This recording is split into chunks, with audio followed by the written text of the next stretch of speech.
Hello and welcome to Rana math. तो हम percentage discuss कर रहे हैं और परसेंटेज की ये हमारी क्लास नंबर 10 है। इसके पहले परसेंटेज की 9 वीडियो अपलोड हो चुकी है। अगर आपने उन 9 वीडियो को नहीं देखा है तो पहले उन 9 वीडियो को देखें।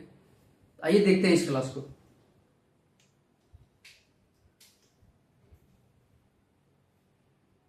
एक कॉन्सेप्ट है a into B is equal to constant. Constant को हम के से रिप्रेजेंट कर रहे हैं। A into B is equal to K. A और बी क्या है? ए वेरिएबल है, बी भी वेरिएबल है और ये कांस्टेंट है। वेरिएबल का मतलब इसको हम चेंज कर सकते हैं और बी को भी चेंज कर सकते हैं। के कांस्टेंट रहेगी, फिक्स रहेगी, ये चेंज नहीं होगी। तो ए और बी को हम कुछ ऐसे चेंज करते हैं कि अगर हम ए को 10% बढ़ाए, अगर हम ए को 10% बढ़ा रहे हैं, अगर हम 10 से 11 कर रहे हैं तो बी को 11 से 10 करना पड़ेगा। अगर हम ए को 10% बढ़ा रहे हैं तो बी को 10% बढ़ाने का मतलब क्या? 10 से 11, तो बी को हम 11 से 10 करते हैं। अगर हम बी को 10% घटाएंगे तो अगर हम 10% बी को घटाएंगे इसका मतलब क्या है? 10 से 9 कर रहे हैं तो ए को क्या करना पड़ेगा? 9 से 10 करना पड़ेगा ताकि हमारा ये ओवरऑल ये कांस्टेंट रहे। तो अगर हम इसको ऐसे कैंसिल आउट कर दें तो ये क्या होगी? हमारी कांस्टेंट रहेगी, फिक्स रहेगी। ये वैल्यू क्या होगी? फिक्स रहेगी। ये वैल्यू के की वैल्यू फिक्स रहेगी। इसीलिए अगर हम ए को 10% बढ़ा रहे हैं इसको क्या करना पड़ेगा? घटाना पड़ेगा। अगर हम ए को 10% बढ़ाना है मतलब अगर हम 10 से 11 कर रहे हैं तो बी को 11 से 10, तो हम बी को कितना परसेंट घटा रहे हैं? तो 1/11 मतलब 9.09% घटा रहे हैं। अगर हम ए को 10% बढ़ा रहे हैं तो बी को 9.09% घटाना पड़ेगा, तभी ये पूरी ये ओवरऑल क्या रहेगी? कांस्टेंट रहेगी। तभी ये ओवरऑल कांस्टेंट रहेगी। A into B is equal to constant है, इसको हम थोड़ा सा एक्सटेंड करते हैं B by K by B. तो इसी को इस तरीके से लिखते हैं 1/b। इसी को हम बोलते हैं A is inversely proportional to B. अगर ए बढ़ेगी तो बी क्या होगी? घटेगी। अगर ए को बढ़ा रहे हैं तो बी को क्या कर रहे हैं? घटा रहे हैं। इसी को हम हिंदी में बोलते हैं व्युत्क्रमानुपाती। इसको हम हिंदी में बोलते हैं व्युत्क्रमानुपाती, तो इनवर्सली प्रोपोर्शनल जिसको बोलते हैं। अगर या फिर अगर हम बी को बढ़ा रहे हैं तो ए को क्या करना पड़ेगा? घटाना पड़ेगा। या फिर अगर हम ए को बढ़ा रहे हैं तो बी को क्या करना पड़ेगा? घटाना पड़ेगा। अब इस कॉन्सेप्ट को हम परसेंटेज में कैसे यूज करते हैं तो देखते हैं। इस कॉन्सेप्ट को हम परसेंटेज में कैसे यूज कर सकते हैं। परसेंटेज में ये अलग अलग फॉर्म में दिखेगा। जैसे कि परसेंटेज में ऐसे दिखेगा, expenditure is equal to price into consumption.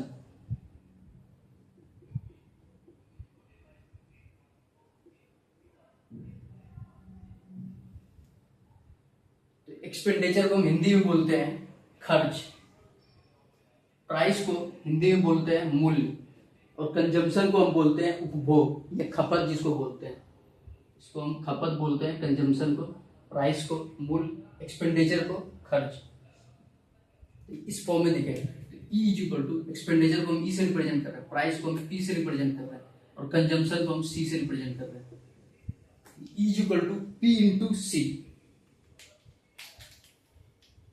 अगर वही चीज अगर हम प्राइस को बढ़ा रहे हैं तो कंजम्पशन क्या करना पड़ेगा? कम करना पड़ेगा, तभी तो एक्सपेंडिचर क्या होगी? कांस्टेंट होगी। अगर हम प्राइस को ऐसे बोले कि अगर हम प्राइस को 10 से 11 कर रहे हैं तो कंजम्पशन को क्या करना पड़ेगा? 11 से 10 करना पड़ेगा, तभी तो हमारी एक्सपेंडिचर कांस्टेंट रहेगी। अब इसको हम प्रैक्टिकल वे में देखते हैं कि प्रैक्टिकल वे में इसको हम कैसे यूज करते हैं। एक तो होती है हमारी इनकम, दूसरी होती है एक्सपेंडिचर, तीसरी होती है सेविंग। ये 3 टर्म परसेंटेज में बार बार आने वाला टर्म है।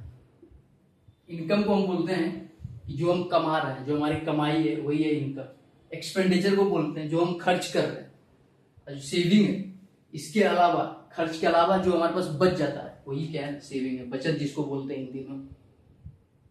तो expenditure income is equal to होता है, इनकम को हम आई से रिप्रेजेंट कर रहे हैं, एक्सपेंडिचर को हम ई से रिप्रेजेंट कर रहे हैं और सेविंग को हम एस से रिप्रेजेंट कर रहे हैं। इनकम इज इक्वल टू क्या होता है, एक्सपेंडिचर प्लस सेविंग, ये होती है।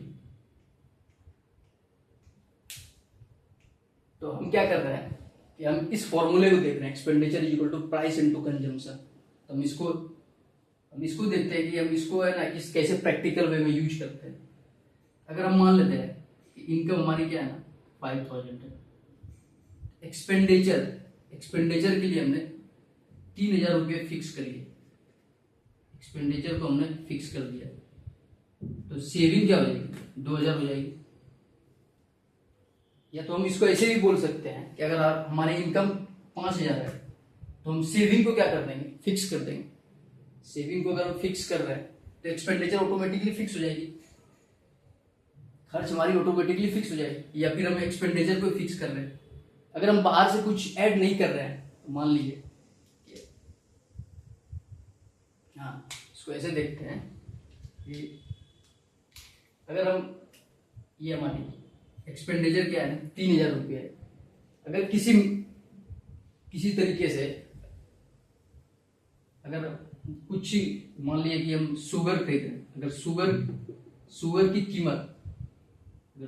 कीमत में 20% का इंक्रीमेंट होता है, शुगर का कीमत अगर इंक्रीमेंट होता है 20%, मतलब 5 से अगर 6 हो रहा है प्राइस में, अगर शुगर की प्राइस में 5 से 6 मतलब 20% का अगर इंक्रीमेंट होता है तो हम कंजम्पशन में क्या करते हैं, उसको कंजम्पशन उपभोग हम क्या कर देते हैं, कम कर देते हैं, तो 6 to 5 कर देते हैं।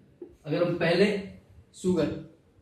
जब प्राइस 5 यूनिट थी तब हम अगर शुगर 24 kg यूज कर रहे थे, कंज्यूम कर रहे थे, उपभोग कर रहे थे, खपत कर रहे थे, तो अब हम 20 kg करेंगे, क्योंकि हमको एक्सपेंडिचर क्या है, फिक्स रखनी है, एक्सपेंडिचर को हमको फिक्स रखनी है। तो यही चीज है, बस इसी को अगर हम प्राइस को और भी अगर हम प्राइस अगर हमारी 4 से 5 हो जाएगी तो हम कंजम्पशन क्या करेंगे ना 5 से 4 कर देंगे। अगर हम पहले 20 kg कर रहे थे किसी चीज की खपत, तो अब हम करेंगे 16 kg, क्योंकि हमको एक्सपेंडिचर कांस्टेंट चाहिए।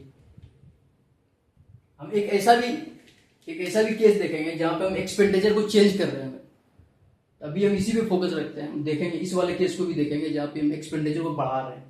तो देखते हैं इस क्वेश्चन को, बेसिक से क्वेश्चन है, बस हम सीख रहे हैं कि हम जो फॉर्मूला लिखे थे expenditure is equal to price into consumption, हम उसको कैसे यूज करते हैं। यहाँ पे क्वेश्चन है, a person increases is consumption of sugar bye 42.84%। ये इस परसेंटेज को कैसे लिखेंगे, fraction, because the price of sugar is reduced by P%, तो find P।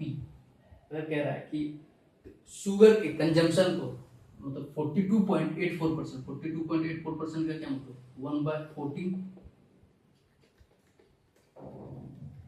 1/7 is equal to क्या होता है 14.28%। ये क्या है 3/7, 42.84%। तो अगर हम कंजम्पशन को C से रिप्रेजेंट कर रहे थे, हम कंजम्पशन को क्या कर रहे हैं, इंक्रीज करा रहे हैं। अगर हम 7 से 10 कर रहे हैं, 7 to 10 कर रहे हैं, तो हम प्राइस को क्या करेंगे, प्राइस हमारी क्या हो जाएगी 10 to 7 हो जाएगी। और ये क्वेश्चन में बोल दिया कि एक्सपेंडिचर रिमेन्स कांस्टेंट, एक्सपेंडिचर को हम कुछ नहीं कर रहे, एक्सपेंडिचर के साथ हम छेड़छाड़ नहीं कर रहे, तो बस ये क्या होगी, प्राइस क्या होगी 10 से 7 हो जाएगी। इसका 10 से 7 होने का क्या मतलब, अगर हम पहले 100 kg चीनी खर्च कर रहे थे, अगर हम पहले 100 kg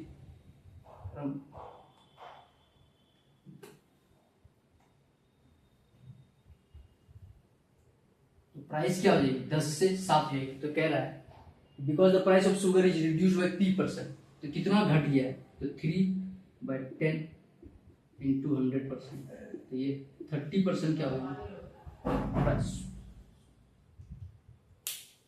30% शुगर की प्राइस घट जाएगी। अगर हम कंजम्पशन को 42.84% बढ़ा रहे हैं तो शुगर की प्राइस क्या होगी, 30% मिल जाएगी। तो option C is the right answer. Next question है उसी कंसेप्ट पे,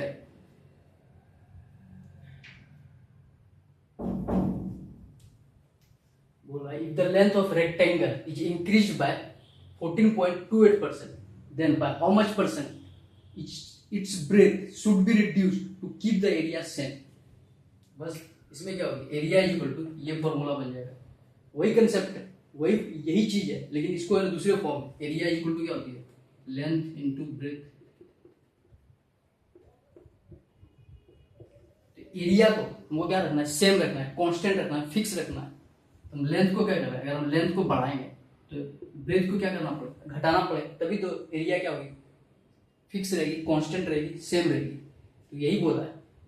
तब इस क्वेश्चन को देख लेते हैं। If the length of the rectangle is increased by 14.28%, 14.28% का मतलब क्या है, 1/7। अगर पहले लेंथ अगर 7 थी तो अब क्या हो रही है, 8 हो रही है।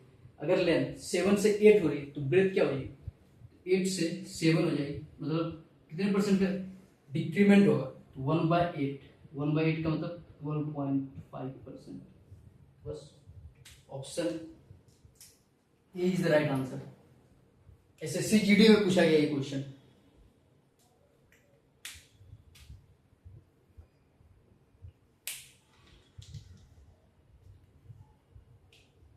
तो इस क्लास को हम यहीं पे एंड कर रहे हैं, मिलते हैं आपसे नेक्स्ट क्लास में।